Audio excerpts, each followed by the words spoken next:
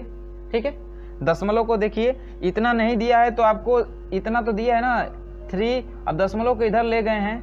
ठीक है, 0.25 अगुड़े एक स्थान ले गए हैं तो माइनस में घात जुड़ेगा, अगुड़े 10 घात क्या है प्लस 19 है, ये कट के कितना हो जाएगा यानी 31.25 अगुड़े 10 घात कितना हो जाएगा, देखिए माइनस है या ये प्लस है कितना हो जाएगा 18 हो जाएगा, इतना हो जाएगा एन का मान। तो ऑप्शन के अनुसार आपको क्या करना है, पॉइंट को एडजस्ट करना है, क्योंकि जब इतना नहीं दे रहा है, ठीक है ये वाली वैल्यू नहीं दे रहा है, तो आप ऑप्शन में देखिए कि भाई कौन कौन सी वैल्यू दी रही है, हम दशमलव को कितना एडजस्ट करेंगे तो वैल्यू आ जाएगा। तो जो आपका ऑप्शन नंबर कहाँ गया, बी है ना 31.25 × 10 घात 18 मैच किया ना यहाँ पे, तो 30 का ऑप्शन नंबर कौन सा करेक्ट हो जाएगा? ऑप्शन नंबर बी करेक्ट हो जाएगा। तो आप लोग पॉइंट को एडजस्ट करके ऑप्शन के थ्रू क्या करेगा? मैच कराइएगा। बात समझ में आई है? चलिए दोस्तों आगे देखते हैं हम लोग 31 नंबर क्वेश्चन। पसंद आ रही वीडियो तो लाइक करते रहिएगा, अपने दोस्तों में शेयर करते रहिएगा। अब देखिए 31 नंबर क्वेश्चन में क्या कह रहा है कि एक बादल भूमि के सापेक्ष 2 × 10⁴ वोल्ट विभव पर है। वोल्ट मात्रक से आप लोग ध्यान ऐसे नहीं पकड़ में आ रहा है तो मात्रक याद रहेगा तो आप लोग को पता चल जाए कि वैल्यू किसकी है। वोल्ट किसका मात्रक है? विभव का। यानी V का मान दिया है कितना? 2 × 10⁴ वोल्ट, यही है ना? 2 × 10⁴ वोल्ट विभव पर है तथा भूमि से उसकी दूरी 60 मीटर है। दूरी कितनी है? 60 मीटर। ठीक है, दूरी कितनी है हमारी? 60 मीटर। कह रहा जब भूमि पर बिजली गिरती है तो भूमि पर क्या लिखा है? 65 कूलाम का आवेश स्थानांतरित होता है। कितने कूलाम का आवेश? 65 कूलाम का। यानी Q का मान दिया है कितना? 65 कूलाम का आवेश क्या हो रहा है? स्थानांतरित हो रहा है। तो कह रहा है किया गया कार्य होगा, किया गया कार्य होगा। हमसे किसका मान पूछा है? W का मान क्या किया है? पूछा है। W का मान क्या किया है? पूछा है। ठीक है, तो आपको जनरली फार्मूला पता है कि W बराबर क्या होता है? सॉरी, V बराबर, वहां से W का निकालेंगे। V बराबर क्या होता है? W अपान Q, W अपान Q। तो यहां से W का मान निकालेंगे तो W बराबर कितना हो जाएगा? V into Q। कितना हो जाएगा? V into Q। ठीक है, अब यहाँ पे वैल्यू रखते हैं। V का भी मान पता है हमें, Q का भी मान पता है, तो वैल्यू रख के करते हैं। तो चलिए देखते हैं, वैल्यू रखते हैं तो क्या हो जाएगा? V का मान कितना है? यहां से देखिए W बराबर V का मान कितना है? 2 × 10⁴ ना, 2 × 10⁴ गुणे Q का मान कितना है? 65। अब इसी का मल्टीप्लाई करिए तो 2 × 5 = 10 के 0 1, 2 × 6 = 12 1 13 गुणे 10 कितना हो जाएगा?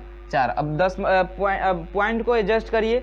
देखिए पॉइंट एक स्थान तक लेके गया है तो हम एक स्थान तक ले जा रहे हैं। ठीक है, तो यहाँ से 2 इधर लाएंगे तो घात पॉजिटिव जुड़ेगा तो 1.30 गुणे 10⁻2 और गुणे 10⁻4 कितना हो जाएगा? 10⁻6 हो जाएगा, क्योंकि जितना इधर दशमलव लगाएंगे घात पॉजिटिव जुड़ता है। तो 4 में +2 करेंगे, ये तो प्लस पहले से, ये +2 करेंगे तो +6 हो जाएगा ना।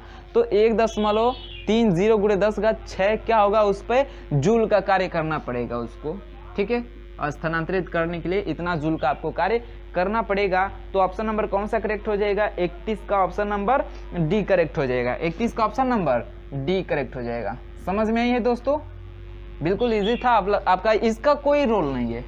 इस दूरी से आप लोग कंफ्यूज मत होइएगा, क्योंकि V का मान दे दिया है, Q का मान दे दिया था, आप W का मान निकाल सकते हैं इसके फार्मूले से। ठीक है, चलिए आगे बात करते हैं हम लोग 32 नंबर क्वेश्चन की। 32 नंबर क्वेश्चन में देखिए क्या कह रहा है, इसको भी आप लोग कर जाएंगे, बहुत सिंपल है। कह रहा है कि एक चालक के परिच्छेद से 10 सेकेंड में 10⁻20 इलेक्ट्रॉन प्रवाहित होते हैं। T का मान दिया है 10 सेकेंड, N का मान दिया है कितने इलेक्ट्रॉन प्रवाहित हो रहे हैं? तो 10⁻20 इलेक्ट्रॉन। इतने इलेक्ट्रॉन क्या हो रहे हैं? प्रवाहित हो रहे हैं। 10⁻20 इलेक्ट्रॉन ना, हाँ इतने इलेक्ट्रॉन क्या हो रहे हैं? प्रवाहित हो रहे हैं। कह रहे एक इलेक्ट्रॉन पे जो आवेश होता है, आपको पता है ये एक इलेक्ट्रॉन पे आवेश कितना होता है? 1.6 गुणे 10⁻−19 कूलाम का आवेश होता है। ठीक है, तो कह रहा है तो चालक में प्रवाहित धारा का मान होगा। तो जस्ट फार्मूले से I बराबर क्या होता है? Q अपान T।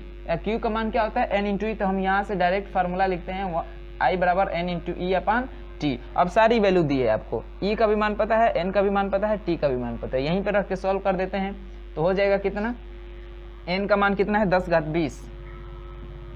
E का मान कितना है? तो 1.6 × 10⁻−19 अपान T का मान कितना है? 10 सेकेंड। T का मान कितना है? 10 सेकेंड। ठीक है, अब देखिए 10⁻20 है, पॉजिटिव है, ये प्लस है, ये माइनस है, तो इसको सॉल्व करेंगे। +20 और -19 कितना हो जाएगा? +1 हो जाएगा। +1 का मतलब 10, 10 से 10 क्या हो जाएगा? कैंसिल हो जाएगा। 10 से 10 क्या हो जाएगा? कैंसिल हो जाएगा। तो क्या बचेगा? 1.6 बचेगा, यानी ऊपर बचेगा ऐसे। जब सॉल्व करेंगे तो इसको सॉल्व करें तो 10 घात प्लस 1 बचेगा, मतलब 10 गुणे 1.6 बचेगा। अपान 10 है तो 10 से 10 कट गया तो कितना बचेगा, आई बराबर कितना आ जाएगा 1.6 एम्पियर, 1.6 एम्पियर। तो जो धारा बहेगी 1.6 एम्पियर की बहेगी, तो आपका ऑप्शन नंबर कौन सा करेक्ट हो जाएगा, 1.6 एम्पियर ऑप्शन नंबर ए में दिया है। ठीक है, तो जो 32 है उसका ऑप्शन नंबर ए करेक्ट हो जाएगा, ए करेक्ट हो जाएगा। या यहाँ से 10 को ऊपर लेके गए तो इसका 10 घात प्लस 1 है तो ऊपर लेके गए तो माइनस होता, तो 10 घात माइनस 19 है या 10 घात माइनस 1, 10 घात माइनस 20 हो जाता, तो 10 घात माइनस 20 और 10 घात प्लस 20 कट जाता और फिर बचता 1.6। तो इतना एम्पियर की क्या होगी, इसमें धारा प्रवाहित होगी। बात समझ में आई है? चलिएगा, तो इतना नोट करिएगा। आगे हमारा जो 33 नंबर क्वेश्चन है इसका ड्रॉ है इसका। ठीक है, हमने जो बताया था इसमें क्या करा है कि देखिए यहीं पे मिटका कर समझा दे रहे हैं। ठीक है, इतना आप लोग नोट कर लिए, इसका एक शॉर्ट स्क्रीन कर लीजिए, फिर यहीं पे मिटका के मैं 33 नंबर क्वेश्चन छोटा सा है उसको समझा दे रहे हैं। ठीक है,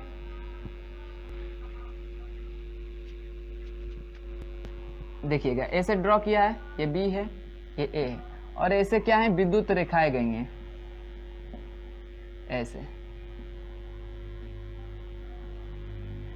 ठीक है, आपको रिलेशन पूछा है इसमें कि जो ए बिंदु पे विद्युत क्षेत्र की तीव्रता उत्पन्न होगी और जो बी बिंदु पे विद्युत क्षेत्र उत्पन्न होगा, इसमें से बड़ा कौन होगा, इसमें से बड़ा कौन होगा। ठीक है, तो हमने जब आपको विद्युत क्षेत्र बताया था तो कहा था कि जो विद्युत क्षेत्र होता है, ठीक है, तो विद्युत बल रेखाओं की क्या होता है, घनत्व को दर्शाता है विद्युत क्षेत्र, विद्युत बल रेखाओं की घनत्व को दर्शाता है। तो जहां पे विद्युत बल रेखाएं का घनत्व ज्यादा होगा, ठीक है, वहां पे क्या होगा, उसकी जो विद्युत क्षेत्र की तीव्रता होगी वो ज्यादा होती है। तो देखिए यहाँ पे इसकी सघनता ज्यादा दिखाई दे रही है, और यहाँ पे बी पॉइंट पे देखें तो बहुत दूर दूर हो रही है, इस पे क्या हो रहा है, यहाँ पे सघनता नहीं दिखाई दे रही है। तो जाहिर सी बात है जो ई ए होगा, यानी जो ए बिंदु पे विद्युत क्षेत्र होगा वो बड़ा होगा, बिंदु बी पे जो विद्युत क्षेत्र उत्पन्न होगा उससे बड़ा होगा, बड़ा होगा, क्योंकि यहाँ पे विद्युत बल रेखाओं की संख्या क्या है, ज्यादा है, यानी यहाँ पे उनकी घनत्व क्या है, ज्यादा है, और यहाँ पे क्या है, बी पॉइंट पे कम है। तो ई ए जो होगा बड़ा होगा ई बी से। तो देखिए कौन सा रिलेशन इससे मैच कर रहा है, ऐसा आपका ऑप्शन नंबर ए ही दिया है, यानी जो आपका 33 नंबर क्वेश्चन है उसका ऑप्शन नंबर कौन सा करेक्ट हो जाएगा, ए वाला ऑप्शन नंबर करेक्ट हो जाएगा। उसका ए आप लोग क्या कर लीजिएगा, टिक कर लीजिएगा। बात समझ में आई है? तो ऐसा ड्रॉ करके दे, चित्र दे, तो आपको जहाँ पे विद्युत बल रेखाओं की संख्या ज्यादा दिखेगी, यानी जहाँ पे सघनता दिखाई देगी, समझिएगा वहाँ पे विद्युत क्षेत्र क्या होगा, ज्यादा उत्पन्न होगा।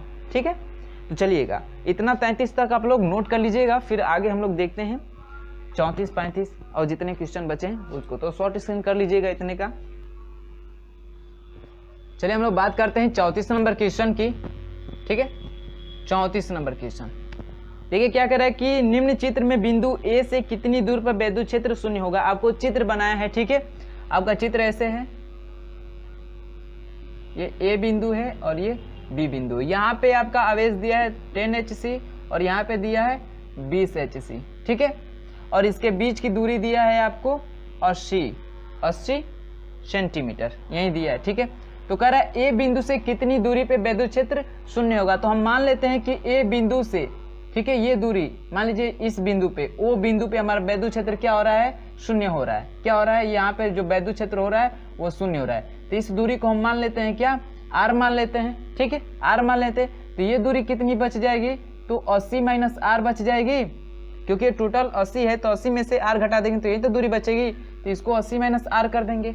ठीक है, अब देखिए यहाँ पे विद्युत, इस बिंदु पे विद्युत क्षेत्र शून्य कब होगा, शून्य कब होगा, जब इसका यहाँ पे ई बिंदु पे यानी ए बिंदु पे जो विद्युत क्षेत्र होगा वो बराबर होगा बी बिंदु पे विद्युत क्षेत्र के। ठीक है, या इसी को हम लोग लिखते हैं विद्युत क्षेत्र ए, वेक्टर विद्युत क्षेत्र ए प्लस वेक्टर विद्युत क्षेत्र बी जो होगा बराबर होगा शून्य के, यानी vector A sorry E vector A, यानी यहाँ पे विद्युत क्षेत्र का जो सदिश होगा वो इसके विद्युत क्षेत्र के सदिश का जो योगफल होगा वो शून्य होगा। इसका मतलब, इसका हम जब परिमाण, इसका मतलब ये हो गया ए बराबर क्या होगा, माइनस वेक्टर ई बी। ठीक है, इसका जब हम परिमाण निकालेंगे तो यही वैल्यू आ जाएगी, क्या आ जाएगी, यही वैल्यू आ जाएगी, यानी विद्युत बिंदु ए पे जो विद्युत क्षेत्र होगा वो बिंदु बी पे विद्युत क्षेत्र के बराबर होगा, तभी हमारा क्या होगा, विद्युत क्षेत्र उस बिंदु पे क्या होगा, शून्य होगा। इसका मतलब यही है, तो चलिए हम निकाल लेते हैं इन दोनों बिंदुओं पर वैद्युत क्षेत्र कितना होगा, ठीक है। और वहीं से हमारा r का मान निकल जाएगा तो वो दूरी भी आ जाएगी, ठीक है। तो चलिए करते हैं। आपको पता है फार्मूला, ठीक है, फार्मूला ई का मान लिख दे रहे हैं यहाँ पे, क्या होता है के क्यू अपान आर स्क्वायर, यही होता है। तो चलिए यहाँ पे रखेंगे ई एक, तो यहाँ पे क्या हो जाएगा के क्यू का मान कितना है 10hc अपान दूरी कितनी है r, तो आर स्क्वायर बराबर किसके होगा ई बी के। तो ई बी पे कितना है के होगा, इस पे आवेश कितना है 20hc अपान दूरी कितना है 80 माइनस आर का क्या हो जाएगा होल स्क्वायर। अब देखिए यहाँ से ये तो hc कट गया, मात्रा कट गया, के से के कट गया, ये 0 से 0 कट गया। अब क्या करेंगे त्रिज्या गुणा करेंगे तो हो जाएगा यहाँ पे 2r स्क्वायर बराबर 80 माइनस आर का स्क्वायर, ठीक है। और अब यहाँ से स्क्वायर को हम हटा सकते हैं क्योंकि वर्गमूल निकालेंगे, स्क्वायर रूट करेंगे तो क्या होगा, ये है ऐसे, तो स्क्वायर रूट करेंगे तो हट जाएगा, इसका क्या हो जाएगा √2r बराबर कितना हो जाएगा 80 माइनस r हो जाएगा। तो हमें r की वैल्यू निकालना है तो इसको एक साइड करेंगे, समझ में आ रहा है ना, ये आप जैसे इक्वेशन सॉल्व करते हैं वैसे करना है, ठीक है। तो r की वैल्यू निकालना है तो इसको लाएंगे इधर, तो हो जाएगा √2r प्लस r बराबर कितना हो जाएगा 80। यहाँ से r कॉमन ले लेंगे, √2 का मान होता है 1.414, ठीक है। आप प्लस यहाँ पे कितना हो जाएगा 1 बराबर 80, √2 का मान रख दिए, ठीक है। अब हम यहाँ से r का मान निकालेंगे तो 80 अपान कितना हो जाएगा, इसको जोड़ देंगे तो 2.414 इतना हो जाएगा। इसको डिवाइड करें आप लोग मोबाइल में कैलकुलेटर से डिवाइड करेंगे तो जो r का मान आएगा 33.1500 ऐसे कुछ आएगा, ठीक है। यानी नियर अबाउट आपका 33 तक जाएगा। अब आपका ऑप्शन में भी 33 दिया है, ऑप्शन नंबर सी में, तो हम लगभग में 33 मार सकते हैं, ठीक है। तो जो 34 है उसका ऑप्शन नंबर आप क्या कर लीजिएगा सी करेक्ट कर लीजिएगा 33, ठीक है। 33 सेंटीमीटर की दूरी पे क्या होगा जो वैद्युत क्षेत्र होगा वो सुनिएगा। नियर अबाउट आया इतना वैल्यू तो आप इसको करेक्ट कर लीजिएगा। बात समझ में आई है? तो जो भी पूछेगा उसकी दूरी मान लेंगे और यहाँ पे जो वैद्युत क्षेत्र होगा इस वैद्युत क्षेत्र के क्या करेंगे बराबर करके आप लोग सॉल्व कर लीजिएगा, ठीक है। अगला हम देखते हैं 35 नंबर क्वेश्चन।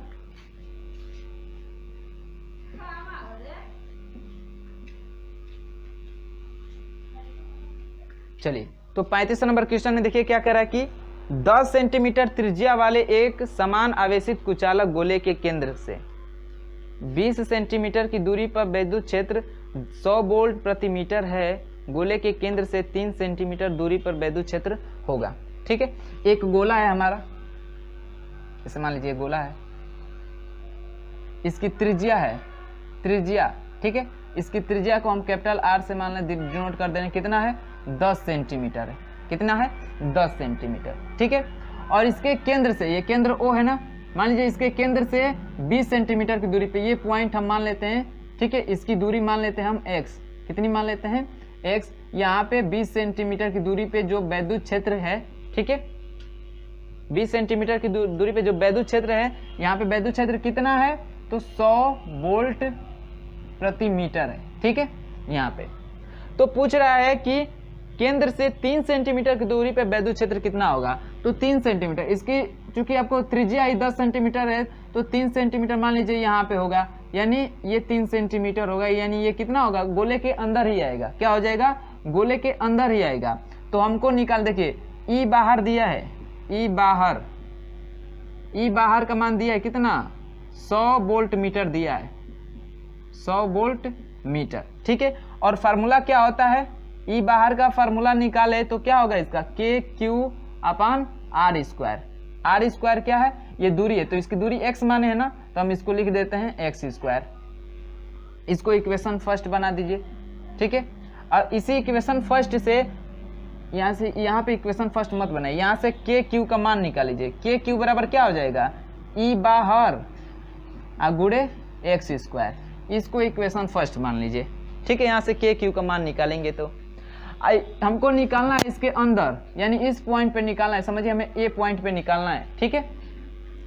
तो हम लिखेंगे यहाँ पे अंदर निकालना है ना, तो हम लिख देंगे ई अंदर बराबर, इसका फार्मूला क्या होता है के क्यू एक्स। एक्स क्या होता है ये वाली दूरी, ठीक है। तो हम इस दूरी को स्मॉल आर मान रहे हैं, यानी जो 3 सेंटीमीटर दिया है ये वाली जो वैल्यू, ये किसका वैल्यू है समझिए स्मॉल आर की वैल्यू है 3 सेंटीमीटर। तो के क्यू आर अपान गोले की त्रिज्या का क्यूब होता है। ठीक है, ये फार्मूला होता है किसी कुचालक गोले के अंदर निकालना हो वैद्युत क्षेत्र की तीव्रता, तो ये फार्मूला होता है। ठीक है, ये हमारा क्या होता है, फार्मूला होता है कि ई अंदर बराबर के क्यू आर। आर क्या है यहाँ पे, ये जो केंद्र से दूरी है, यहाँ पे एक्स क्या है, केंद्र से दूरी है। ठीक है, और कैपिटल आर क्या है, हम त्रिज्या है, केंद्र की क्या है, वृत्त की क्या है, गोले की क्या है, वो त्रिज्या है। अब देखिए यहाँ से के क्यू का हम मान रख सकते हैं यहाँ पे, तो हो जाएगा ई अंदर बराबर, हमें ई अंदर ही निकालना है, तो ई अंदर बराबर के क्यू का मान कितना है, ई बाहर गुणे कितना है, एक्स स्क्वायर। अब यहाँ पे पहले से क्या है, आर अपान कितना है, कैपिटल आर क्यूब। अब ई बाहर का आपको वैल्यू पता है, तो यहाँ से कर सकते हैं, ई अंदर बराबर कितना हो जाएगा, ई अंदर बराबर ई बाहर का मान कितना है 100। ठीक है, एक्स स्क्वायर, एक्स का मान कितना है 20, कितना है 20, तो इसका कर दीजिए क्या, स्क्वायर इंटू आर का मान कितना है, कहाँ गया, आर का मान 3 है ना, तो 3, अब बटे में आर क्यूब है, तो आर क्यूब मतलब 10 घात 3। ठीक है, अब यहाँ से देखिए सॉल्व करते हैं, तो देखिए ये हो जाएगा आपका 100 गुणे 20 का स्क्वायर कितना हो जाएगा 400, और 400 में 3 से गुणा करेंगे तो 4 3 12 यानी 1200 हो जाएगा। अब बटे में 10 घात 3 को हम क्या लिख सकते हैं 1000, 10 घात 3 को 1000। तो देखिए 3 जीरो से ये 2 जीरो और एक ये जीरो कट गया, बचा कितना आपका 120, यानी ई अंदर बराबर कितना आ गया 120 वोल्ट मीटर, वोल्ट प्रति मीटर। ये आ जाएगा आपका ऑप्शन, यानी आंसर हो जाएगा 120। ठीक है, 120 वोल्ट प्रति मीटर। तो आपका ऑप्शन देखिए कौन सा मैच कर रहा है, 120 वोल्ट प्रति मीटर। ठीक है, 35 का ऑप्शन वहाँ पे नहीं दिख रहा होगा, तो देखिए आया है आपका 120 आया है। ठीक है, 120 वोल्ट प्रति मीटर, इतना आपका जो है आंसर आया है, उसका सोल्यूशन किए हैं। तो ठीक है, तो ऑप्शन कौन सा मैच कर रहा है, ऑप्शन नंबर सी मैच कर रहा है। तो 35 का ऑप्शन नंबर कौन सा करेक्ट हो जाएगा, 35 नंबर का ऑप्शन नंबर सी करेक्ट हो जाएगा। बात समझ में आई होगी, तो इसको नोट कर लीजिएगा, शॉर्ट क्वेश्चन करके रख लीजिएगा। फिर आगे देखते हैं हम लोग 36 नंबर क्वेश्चन, नोट करिए इतना। चलिए देखते हैं 36 नंबर क्वेश्चन। 36 नंबर क्वेश्चन में क्या कह रहा है, इधर तो सब ऑप्शनल है। कह रहा है कि आवेश का प्रवाह होता है, आवेश की प्रवाह को हम लोग क्या कहते हैं, धारा कहते हैं। आवेश प्रवाह, जब आवेश का प्रवाह होगा किसी भी चालक तार में, तो उसमें समझिए क्या बह रही है, करंट बहने लगेगी। जब भी आवेशों का प्रवाह होगा तो समझिए उसमें करंट उत्पन्न हो जाएगी। तो आवेश प्रवाह को हम लोग क्या कहते हैं, धारा कहते हैं। तो धारा ऑप्शन नंबर कौन सा दिया है ऑप्शन में, ऑप्शन नंबर सी में दिया है, ऑप्शन नंबर सी में धारा कहते हैं। ठीक है, धारा क्या होती है, आवेश प्रवाह को हम कहते हैं, आवेश प्रवाह की जो दर होती है। ठीक है, आवेश प्रवाह की जो दर होती है हमारी दो धारा कहलाती है। ठीक है, तो इसका ऑप्शन नंबर सी करेक्ट कर लीजिएगा। 37 देखिए क्या दिया है, 37 आपको फिगर दिया है कि जो स्विच बंद होते हैं, यानी स्विच ऑफ, स्विच जो ऑफ होता है उसको किस सिंबल से हम डिनोट करते हैं। तो देखिए जनरली हम स्विच अगर ऐसे बनाते हैं तो ऐसे दिखाते हैं, ये होता है स्विच ऑफ का सिंबल। ठीक है, या एक ये होता है ऐसे ब्रैकेट टाइप का बनता है, तो ये स्विच ऑन का है, इसमें एक बिंदी दे देंगे तो ये स्विच ऑफ का हो जाएगा। तो ये जो दोनों ही फिगर हैं स्विच ऑफ के फिगर हैं, क्या है, स्विच ऑफ के फिगर हैं। तो इसमें से भी जो भी आपको दिखे उसको टिक करिएगा। तो आपको इसमें ये वाला ऑप्शन मैच कर रहा है, ये वाला ऑप्शन मैच कर रहा है ना, और किस में दिया है, ये वाले ऑप्शन में दिया है। तो 37 का ऑप्शन नंबर कौन सा करेक्ट हो जाएगा, ये वाला करेक्ट हो जाएगा। बात समझ में आई है, चलिएगा आगे हम लोग बात करते हैं 38 नंबर क्वेश्चन की। तो 38 नंबर क्वेश्चन क्या कह रहा है, ये भी ऑप्शनल है, देख लीजिए। कह रहा है ये कि डेनियल सेल में इलेक्ट्रोड बना होता है। डेनियल सेल में इलेक्ट्रोड किसका होता है, जिंक का होता है, जिंक का, Zn। और उसको बोले तो जिंक को ही क्या बोलते हैं हम लोग, जस्ता बोलते हैं, इसी को जस्ता बोलते हैं। तो जो होता है इलेक्ट्रोड उसका किसका होता है, जस्ता का होता है। ठीक है, किसका होता है, जस्ता का। डेनियल सेल में इलेक्ट्रोड बना होता है इस ऑप्शन के अनुसार किसका, जस्ते का, यानी ऑप्शन नंबर बी करेक्ट हो जाएगा। 38 का ऑप्शन नंबर बी करेक्ट हो जाएगा। तो इलेक्ट्रोड भी ध्यान रखिएगा कि कौन से सेल में कौन सा इलेक्ट्रोड पॉजिटिव नेगेटिव होता है, कौन सा इलेक्ट्रोड होता है, किसका बना होता है, ये भी ध्यान रखना है। ठीक है, चलिए आगे हम लोग बात करते हैं 39 नंबर क्वेश्चन, जो कि लास्ट क्वेश्चन होगा इस लेसन का। ठीक है, इसी के साथ ये लेसन समाप्त हो जाएगा और उसके बाद से हम लोग नया लेसन के बारे में बात करेंगे। 21 number question, sorry 21 number lesson, और उसके बाद से बहुत कम ही लेसन बचे हैं। और वैसे भी लॉकडाउन लगा है तो इतना जल्दी तो आपको पेपर होगा नहीं। पेपर जैसे पिछली बार टला गया था सेम इसी तरह भी इस समय भी टाला जाएगा, तो आपको फुल टाइम मिलेगा पढ़ने का। ठीक है, तो आप लोग पढ़ के पूरी क्लास, उसके बाद से बैठ के फिजिक्स का अगर पेपर बढ़िया देना है तो आप उसकी पूरी थ्योरी को पढ़ लीजिएगा। जैसे मैंने पिछले साल भी बताया था, ठीक है, कि आप लोग जब पढ़िएगा तो उसकी थ्योरी को अच्छे से पढ़ लीजिएगा, क्योंकि थ्योरी जो होती है मेन होती है। जब भी फिजिक्स केमिस्ट्री की बात करें तो थ्योरी उसकी आपको मजबूत होनी चाहिए। ठीक है, फार्मूले याद रहने चाहिए। जो न्यूमेरिकल देंगे तो वो तो गिने चुने देंगे, जिसपे तो आप प्रैक्टिस कर लेंगे तो आप कर जाएंगे। ठीक है, लेकिन थ्योरी आपकी थ्योरी में पकड़ मजबूत है और न्यूमेरिकल कर ले रहे हैं अच्छे से, तो और बढ़िया है, आपका प्लस पॉइंट है। तो चलिए हम लोग देख लेते हैं लास्ट क्वेश्चन, जो कि न्यूमेरिकल है। कह रहा है किसी गोले के बाहरी सतह पर 1.6 × 10⁻⁻19 कूलाम आवेश है। ठीक है, एक गोला है, तो गोला की सतह पे कितना आवेश है? 1.6 प्लस में है, गुणे 10, इसका मतलब समझे प्रोटॉन है, यानी -19 कूलाम का आवेश है गोले के। ठीक है, तो कह रहा है गोले की आंतरिक सतह पे आवेश होगा, इसके अंदर कितना आवेश होगा? तो मैंने बताया है कि गोले के अंदर आवेश नहीं होता है। यदि यही ठोस गोला होता तो आवेश होता। ठीक है, लेकिन इसके अंदर क्या होता है? आवेश नहीं होता है, यानी जो आवेश होता है वो शून्य होता है। जो Q का मान होता है गोले के अंदर वो क्या होता है? शून्य होता है। इसी कारण विद्युत क्षेत्र भी क्या होता है? गोले के अंदर शून्य होता है, गोले के अंदर शून्य होता है। तो इसके अंदर हमारा कोई आवेश नहीं मिलता है। ठीक है, मैं समझा न्यूमेरिकल है, लेकिन ये न्यूमेरिकल नहीं था। तो गोले के अंदर किसी प्रकार का आवेश नहीं होगा, तो शून्य ऑप्शन दिया है आपका। देखिए ऑप्शन नंबर ए ही में दिया है, तो 39 का ऑप्शन नंबर कौन सा करेक्ट हो जाएगा? ए करेक्ट हो जाएगा। 39 का ऑप्शन नंबर ए करेक्ट हो जाएगा। तो उम्मीद करता हूँ दोस्तों कोई आप लोगों को वीडियो अच्छा लगा होगा, पसंद आया होगा। ठीक है, तो पसंद आया तो कहने की तो ज़रूरत है नहीं, आप लोग लाइक कर लीजिएगा पसंद आया होगा तो। और जो लोग चैनल पे नए होंगे, ठीक है, तो चैनल को सब्सक्राइब करके बेल आइकन को प्रेस करके हमारे साथ जुड़ जाइएगा। और इससे ये होगा कि हमारी हर रोज़ मुलाकात होती रहेगी। जितनी भी वीडियो हम लोग अपलोड करेंगे उसके नोटिफिकेशन आपको तुरंत मिल जाएंगे और आप लोग किसी भी वीडियो को मिस नहीं कर पाएंगे। और जो लोग नए जुड़े होंगे हाल ही में, वो हमारी पुरानी वीडियो को देखने के लिए हमारी प्लेलिस्ट में जाके देख लीजिएगा। ठीक है, तो चलिए मिलते हैं अगली क्लास में लेसन नंबर नए एक लेसन के साथ। ठीक है, उसका नाम क्या है? हमारा नाम पढ़ देने। देखिए 21 लेसन है, 21 नंबर, ओम का नियम, विशिष्ट प्रतिरोधों एवं शीलों का संयोजन पढ़ेंगे। ठीक है, तो जो विद्युत होता है चैप्टर बहुत ही इंटरेस्टिंग चैप्टर है। ठीक है, इसके जो न्यूमेरिकल हैं बहुत ही इजीली आते हैं। यदि फार्मूले आपको याद हैं तो आप लोग आसानी से कर जाएंगे। ठीक है, तो चलिए मिलते हैं अगली क्लास में, तब तक के लिए बाय बाय, धन्यवाद।